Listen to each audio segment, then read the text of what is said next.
plant is configured to make the blades for the 2.1 S88 machine, and that's the largest machine that Suzlon presently makes.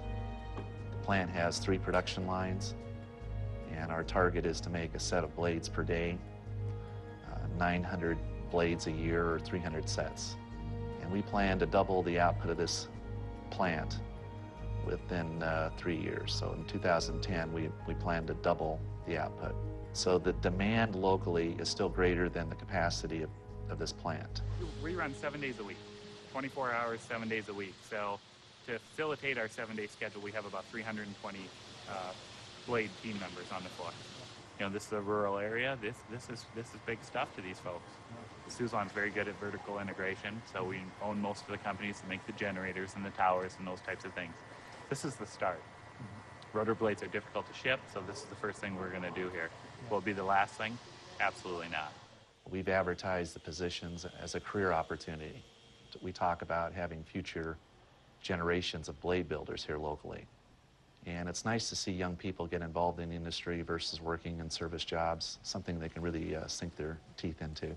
This area has a possibility to be a composite technology center. And possibly in the future we'll have suppliers here locally of the products that we use.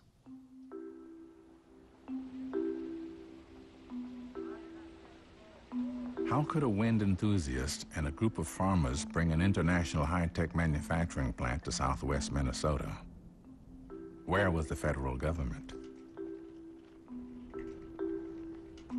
In the absence of federal leadership on renewable energy, in the absence of a federal mandate to produce a certain percentage of U.S. electricity from renewable resources, you're seeing a groundswell of political support on a state level for renewable energy production.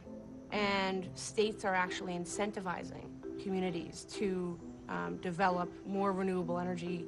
And there's certainly a political movement at a local level. And communities are up in arms, cities are up in arms, states are up in arms, and they're coming up with solutions. You know, I've heard many times over the years, utilities go, well, if you didn't have subsidies for that wind power, it wouldn't really be working. Well, if we didn't heavily subsidize coal and nuclear energy, that wouldn't be working either. And so if I had my druthers, I would like to eliminate all energy subsidies and then see what market wins. But that's not reality in today's world. Well, the great news here is the country has reached a tipping point on energy, and I wish we would have done it 30 years ago, but I'm glad that we at least have done it now. The public is way ahead of the politicians on this stuff. I'm glad that we're now finally scrambling to dramatically catch up. Ideally, the federal government would be moving and leading in this area more dramatically. They haven't been doing that, so it falls to the states. And we're glad to do it. That's one of the reasons we have states, is to be the laboratories of democracy, to be innovators. We can move a little quicker, a little more nimbly than the federal government, and hopefully they'll follow our lead, and we'll see Congress follow us in this regard, or at least help us. William Arthur Ward once said, "The pessimist complains about the wind. The optimist expects it to change. The realist adjusts the sails." For the people of southwest Minnesota, being the realist just meant being open to a new way of doing things, and in turn, showing us the way. The crops in Faribault County are in pretty good shape. The windy conditions this spring has created some problems for those wanting to spray their crops. I'll tell you, I hated wind. It blows your hat off. It blows the seed corn bags across the field. You can't spray. It's too windy to spray. But I like the wind now. Yeah.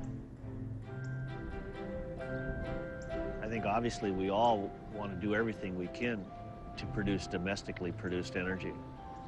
And I think that's what's, driving a lot of the politics of today, is everybody's starting to realize, boy, we need to get our arms around this or we're in trouble. I mean, to me, energy is the Achilles heel of the United States of America. And if we don't get ourselves figured out on how we can control that and deal with it on a long-term basis, what are we leaving our kids besides a polluted mess?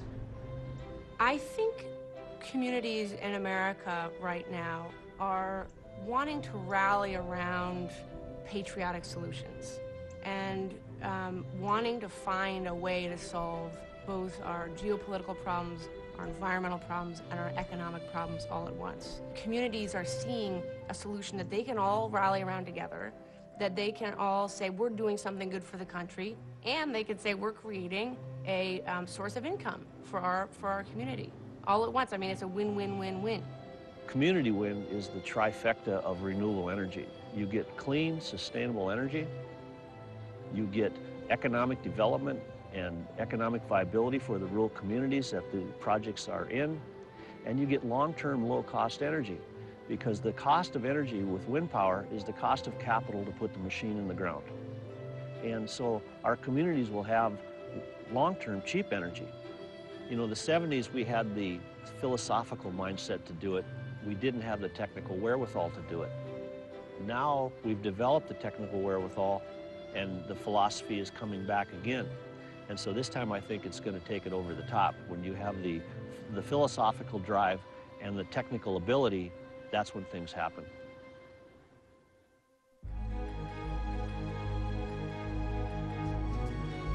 For more information and to subscribe to our podcast, visit us online at e2series.com.